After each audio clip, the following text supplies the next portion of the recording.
സ്റ്റോപ്പുക എന്ന് വെച്ചാ നിർത്തുക.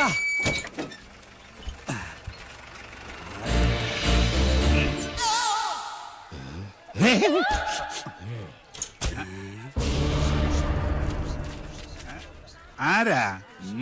ഓ, ആശാരിമാരാണല്ലേ. ഇതിനു മുമ്പ് ഈ അങ്ങാടി കണ്ടിട്ടില്ലല്ലോ. ഇപ്പൊ കണ്ടില്ലേ? അത് മതി. താടിയ കുപിതനാണല്ലേ? അല്ല, യു രഘുത്തമൻ. പണി അന്വേഷിച്ചു വന്നതായിരിക്കും. താൻ ഞങ്ങൾക്ക് പണി തരണ്ട. ചെമ്പറയിൽ എന്റെ ഗുരുനാഥനുണ്ട്. അവിടേക്കുള്ള വഴി പറഞ്ഞു തരൂ. ചോരകണ്ണ മര്യാദ കെട്ടവരെ, നിനക്ക് വിഷഹാരി അറിയില്ല. വിഷ ഊതി കയറ്റാനും ഊതി ഇറക്കാനും ഒരു നിമിഷം വേണ്ടിരിക്കെ. വിഷരാജനാ ഞാൻ.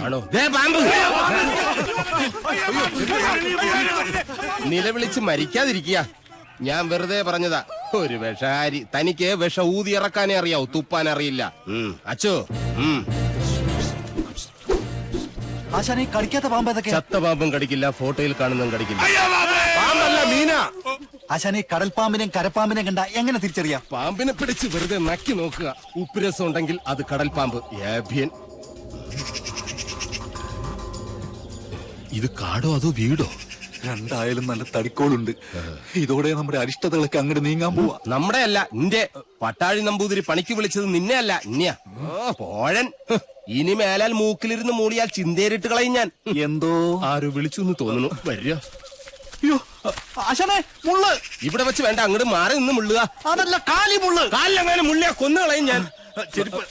ആശ വരിക. ആശാനെ, ഒരു ശ്മശാന മൂകത. ഇവിടെ ആരും ഇല്ലേ?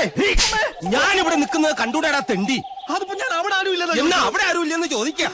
അവിടെ ആരും ഇല്ലേ? നോക്ക നക്കാനോ? എന്തോ തിന്നാൻ കൊണ്ടുവരുവാ. ഉണ്ണിയപ്പോണെങ്കിൽ ഞാൻ എടുക്കും. മനസ്സിലായില്ല. അന്തപുരത്തിലെ അമ്മച്ചിയുടെ പേരെന്താ? ഞാൻ അനന്തൻ. ഞാൻ അനന്തനോ? അനന്ത പത്മനാഭൻ. അമ്മച്ചയല്ല. എന്നാൽ അകത്തേക്ക് പോയി പറയാ, ഉളിയന്നൂർ ആശാരി വന്നിരിക്കണു. വെറും ആശാരിയല്ല, മൂത്താശാരി. അത്ര മൂത്തിട്ടൊന്നുമില്ല.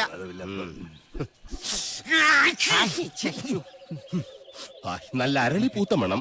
അരളിപൂത്ത മണമല്ല, പിന്നെ അവിടെ ആണലി പെറ്റെടുത്ത മണോ. എന്താ കാണുന്നു? അയ്യോ പാമ്പ്, നീ അങ്ങോട്ടോട്, ഞാൻ എങ്ങോട്ടെങ്കിലും ഓടാം.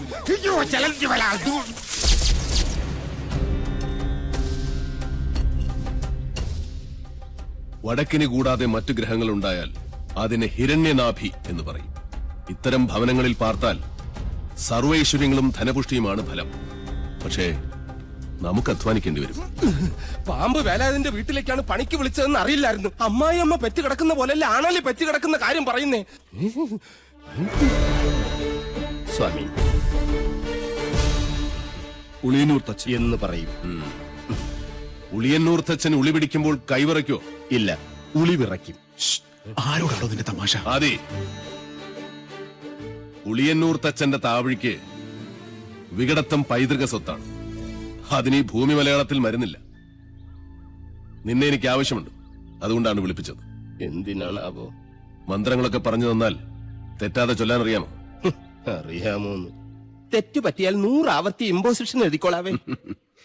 ഇവനെ കൊണ്ടുപോയി കുളിപ്പിച്ച് ശുദ്ധമാക്കും. ശരി, ക്ഷമിക്കണം. കഴിഞ്ഞ ഞായറാഴ്ച ഞാൻ കുളിച്ചതാ. ഇനി അടുത്ത ഞായറാഴ്ച കുളിക്കാവൂ. വ്രതമുണ്ട്. എന്നെ കുളത്തിക്കൊണ്ടിട്ട കുളത്തിലെ മീനുകളെല്ലാം ചത്തു പെരുവും. നിശ്ചയ. ഞാൻ ജപിക്കുന്നത് അതേപോലെ ആവർത്തിക്കുക എല്ലാവരും. നേരത്തെ പറഞ്ഞു ഇനി മേലാൽ ആവർത്തിക്കരുതെന്ന്. ഇപ്പൊ പറയുന്ന ആവർത്തിക്കണമെന്ന്. ഞാനിതിൽ ഏതാ വിശ്വസിക്കണ്ടേ? എന്റെ മണി. കുശവ, ആചാര്യം പറഞ്ഞ അനുസരിച്ചാ മതി. ഓ,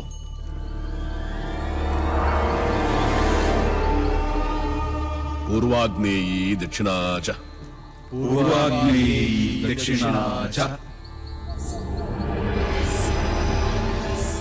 നൈര്യതീ പശ്ചിമാ തഥാ നൈര്യതീ പശ്ചിമാ തഥാ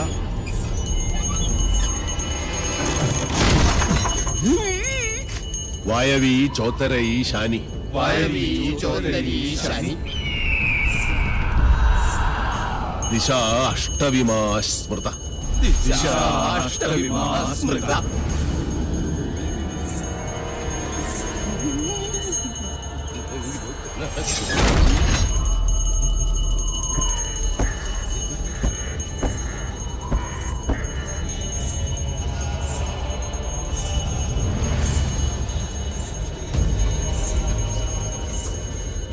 ആരും കണ്ണു തുറക്കരുത്.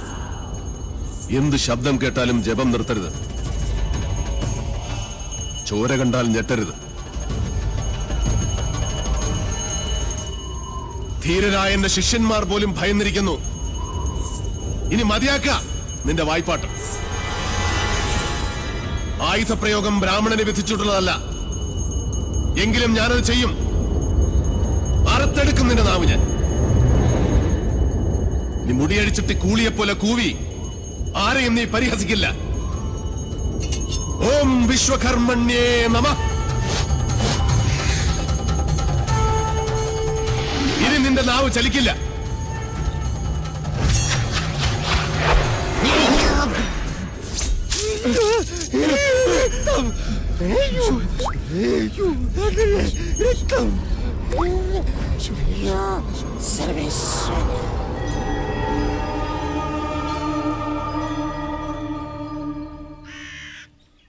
ഇനി ഇവിടെ നിൽക്കാൻ പറ്റില്ല.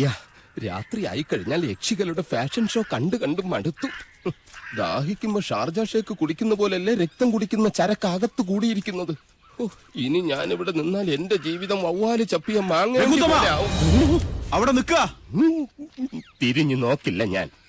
ഇതുവരെ ചെയ്ത പണിയുടെ കൂലി ഈ ഓട്ട് കിണ്ടി കൊണ്ട് അഡ്ജസ്റ്റ് ചെയ്യാന്ന് വിചാരിച്ചു. മുതലായിട്ടല്ല. കൂലി തന്നില്ലെങ്കിൽ തച്ചന്റെ ശാപം നിങ്ങളുടെ തലയിരിക്കും. എന്നാൽ വരട്ടെ. നീ പോവില്ല രൗത്തമ. ഗുരുവിന്റെ സമ്മതമില്ലാതെ നീ മനയുടെ അതിർത്തി കടക്കില്ല. കടന്നാൽ നിന്റെ 2 കാലും തളർവാദം വന്ന് ശോഷിച്ച് ഈർക്കിൽ പോലാകും. ശിഷ്ടകാലം ഭൂമിയിൽ പാമ്പിനെ പോലെ ഇഴഞ്ഞു നടക്കുന്നീ. ഓർത്തു നിൽക്കുക. അതിനോട് ആരാ പോന്നെ? അളയെ നിൽക്ക. ഞാൻ എന്നെ കൊന്നിട്ട് പോരെ. നോക്കുക. നിനക്ക് ഗുരു കൊണ്ട് പോകൂടാ. എന്റെ മുത്തച്ഛൻ കോപ്പൻ. അയാള് പണിത വീടാത്രേ. അന്നേ 2 ഉത്തരവും ഇതിന്ന് ഒരു തൂണും അടിച്ചു മാറ്റിയിരുന്നെങ്കിൽ ഞാൻ ഇങ്ങനെ കിടന്ന് ഈ യക്ഷിപ്പറമ്പ് തൂക്കേണ്ട വല്ല കാര്യം ഉണ്ടായിരുന്നോ? ഇപ്പൊ ഈട്ടിക്കും തേക്കനൊക്കെ എന്താ വില?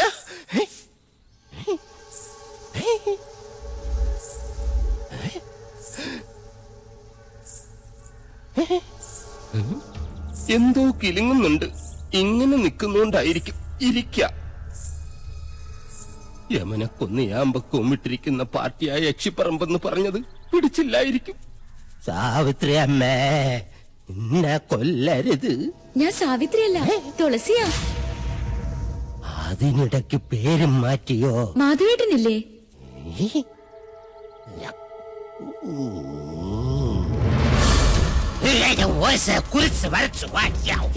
അടുത്തു വരരുത്. അടുത്തു വന്നാൽ പേടിച്ച് മൂത്രമൊഴിച്ചു കളയും ഞാൻ. മാധവേട്ടൻ എവിടെ? മാധവേട്ടൻ എവിടെ? മാധവേട്ടനോ? എന്നെ കൊണ്ടൊന്നും പറയിപ്പിക്കരുത്. തലയ്ക്ക് വെളിവില്ലാത്ത 3-4 നമ്പൂരി ചെക്കന്മാരെ പിടിച്ച് അടുപ്പിന് ചുറ്റും ഇരുത്തിയിട്ട് സ്വാഹ സ്വാഹ എന്ന് പറഞ്ഞ് കുറച്ച് എണ്ണയും കോരി ഒഴിച്ചാൽ ഒരു യക്ഷിയെ തളയ്ക്കാൻ പറ്റില്ല. യക്ഷിയെ തളയ്ക്കണമെങ്കിൽ ഏഷ്യാനെറ്റിലെ കടമറ്റത്ത് കത്തനാർ തന്നെ വരണം. അത് നിനക്ക് എങ്ങനെ അറിയാം? ഞാൻ കത്തനാർ സീരിയലിൽ കണ്ടിട്ടുണ്ട്. അതിലാണെങ്കിൽ ഒരു കൊച്ചു കിണറ്റിൽ വീണ് ചത്തപ്പോ കത്തനാർ ഇങ്ങനെ വടിയെടുത്ത് ഇങ്ങനെ കാണിച്ചേ ഉള്ളൂ. ആ കൊച്ചു ജീവനോടെ കയറി വന്നു. അത് ഏഴില്ലാതെ. നിർത്ത. തുളസിയെ കൊണ്ടാക്കാൻ ആരും വന്നില്ല. വരിക.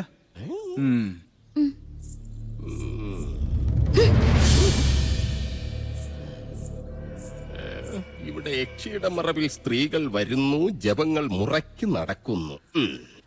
അങ്ങനെ ചിന്തിക്കാൻ പോലും പാടില്ല. എനിക്ക് കിടന്നാൽ ഉറക്കം. എന്താ?